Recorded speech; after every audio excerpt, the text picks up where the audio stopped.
This will play right into what you want to talk about. First of all, after freshman year, I'm pretty sure we've read this one before. Like your note to me. Link Neal, you have 14 different things going for you. Well, hold on, you didn't read the, I wrote something in parentheses. Charles Lincoln Smith Johnson Neal III. Okay. Okay. I was embellishing. I was making fun of how many names you had. Yeah. You have 14 different things going for you. Oh, thank you, you're very complimentary. But I can only mention one. You have soul. When I say soul, I'm not talking about the kind of soul that Veronica Swan said you had. I don't remember her saying I had soul at all or what kind it was, so I can't comment on that. But I'm talking about the kind that Run DMC or DMC, you just spelled it 3 different ways, talks about. I think you thought that was funny. Like I would what did it do? Like it was alternate spellings of DMC. Oh, and then like some like phonetic spellings. Phonetic, yeah. If you got the soul, then keep the soul. If you ain't got the soul, then get the soul. Fart blossoms only come once a year, so don't let them pass by you. If you try hard, you can catch one in a net. If you don't catch one, then buy one. I'm sure your granddad has plenty. My granddad Clyde, my papa, he would always call me a fart blossom. Right. And you signed it Rico, and then in parentheses you put stupid. So it was self-deprecating. P.S. I wanted to do something that would mess up your yearbook, so look down. And then in a big scrawl you wrote, Rusty Jernigan. Which was another guy we went to school with. Yeah. So I signed as another person very big and obnoxiously. There was nothing meaningful in that. There was nothing heartfelt in that. Oh, come on. There's a lot of heartfelt stuff in that. I mean, if you gotta read between the lines. I really want you to dig up what I wrote in your yearbook, and I'm sure it was equally as stupid. Hold on, but I mean, yeah, I'm trying to crack you up, but read between the lines, man. There was a connection there. What? Okay. That's like 14 different things you got going for you. Yeah. Well, that was nice. You've got soul. That's the best compliment you got in the whole yearbook, probably. Yeah. I still don't know what you meant by it, though. I don't either. It's been a while. And then the fart blossoms part, that's just silliness. Just prose. That's just prose. It didn't rhyme. Let's see. Coming of age, 1995. So this is sophomore year. I think they gave us our yearbooks way late. The graphic design on this. Well, the graphic design on the looks like an oil spill. Horrible. It's like somebody discovered fonts for the first time. It's like, well, let's use all of them. Yeah. Not all there. That's what we were. What's this on the back? Not all there. But here's the best. What does that mean? I mean, we weren't on the yearbook committee, so we can't take credit for that non sequitur. Not all there, but here's the best. Coming of age. This is a slightly better one. Yeah, this is tasteful. Design-wise. Yeah, I wrote on the inside cover, Link Neal will never come of age. That is hilarious, man. Yeah, that's true. You wrote Lunar. You've never called me Lunar. It's a cute little nickname that starts with an L, but you've never called me that before or since. It was just for this at yearbook. Like the yearbook was an opportunity for just to work out new material. Well, I was hoping you would come of age and start using it as your moniker. But this gets to kind of your point of ambition. Lunar, coming soon to a theater near you, The Judge. The script is to be written. The life is to be lived. Oh. The day is to come, and we will be there. You will be there, I will be there. Let's get there. Wow. Rhett. You signed it Rhett. Wow. Do you know what The Judge is? I don't know, man. It's a movie. I'm sure it's awesome, though. It's a movie idea that I think you just made up on the spot for the sake of saying. I didn't expound on it. The thing that I've found here is the senior what's it called? Like your last words is your senior quote. Senior quote, that's what it's called. Now, I'm gonna guess that what I would say in this situation and what you would say in this situation wasn't actually true, but was more about what are people going to think when they read this? And are they going to laugh? Are they going to think that we're weird? Or it was more about how people would perceive it. That's how I would have approached this. So that's what I'm guessing going. This is a public statement, so it has to be. This is not a personal mission statement.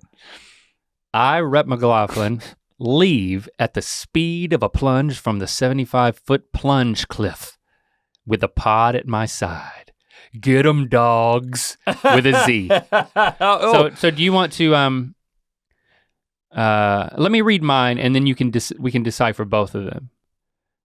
Let's see. I, Link Neal, leave with the boys, pondering the pod, Acapulco, wax paper dogs, and various excursions. We mentioned all exactly the same things. Knowing Harnett Central High School will catastrophically crumble in our absence. Catastrophically crumble in our absence. That's funny. Which, by the way, that phrase, knowing that it will catastrophically crumble in our absence, is totally something that my son would write in his yearbook. Like, just like this fake bravado that he just, I don't know, that's his sense of humor. Which son? Lincoln, not Lando.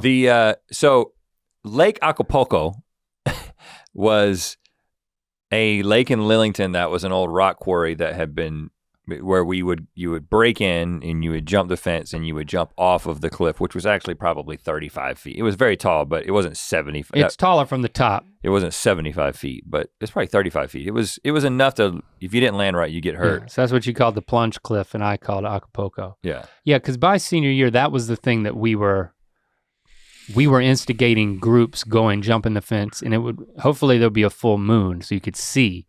But I mean, it was scary jumping off of this cliff because it was a swimming hole. A lot of military people would come up from Fort Bragg and swim there and get drunk, and some of them would jump off, and a few people died. Yeah.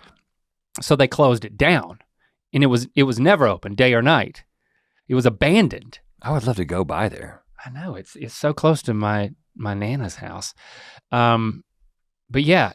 Jumping off of that cliff in the dark was petrifying. And if you hit wrong, you could really get hurt. And we talked all of our friends to jump, like boys and girls, to jump off of that thing. I mean, I guess senior year, that was like the big thing that we were getting people to do. So you were leaving at the speed of a plunge off of the Lake Acapulco cliff with the pod at my side. So that was the camping pod. That was the group of guys and occasionally girls who would camp by the river. We were very proud of that group. Right. We started letting them come out and chase the cows with us at night and camp with us. It wouldn't just be the two of us, but it'd be a group of us. That was fun. I mean, the fact that we didn't go out there and drink. I think most people probably expected that was what was going to happen. They expected it, but like, no, we're gonna we might drink some Coke. That's not what we do. Yeah, if some of our other friends were in charge, then we'd have been drinking. And I'll tell you, that would have been fun. It could have been really dangerous though. Yeah. Especially crossing the river. So I'm glad we didn't for our own safety, but because we were in charge, we got to set the rules, and and we were very pious because again, the third piece of this, when you're like, get 'em dogs, it's like, the wax paper dogs was like the biggest thing on our mind. It wasn't like, you're gonna see my film. We didn't put that, neither one of us put that, and we put the same thing. Like we had really developed our group of guy friends and then our group of guy and girl friends. So the message I wrote to you is not compelling here? No, actually there's not one. What? You did not write in my senior yearbook. How is that possible? I don't know, man. I don't know. Maybe it was just too pure. Yeah, you didn't write it. I'll look again. I mean, surely I did somewhere. My girlfriend. Whoa, that's tiny font, man. She wrote a lot. Yeah. I learned from this that we've been dating for 3 months. When I graduated. That's really late to start a relationship. Yeah. Like you should have thought twice about that. I didn't. So that's why it was like, it lasted through freshman year because it had just started senior year. Like I came back and went to prom with her. Oh, you did that? Yes. Oh, college boy coming to Because prom? she was a junior.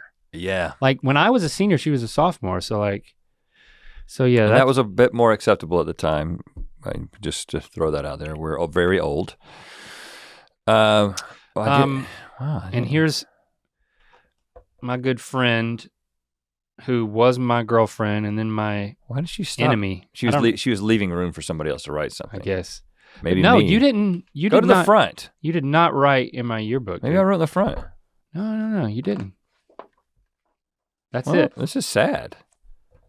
You'll have to see if I wrote in yours, dude. But yeah, so it's not that big of a deal. Well, I mean, I guess it can't be because that didn't happen. Maybe I'll write in it now.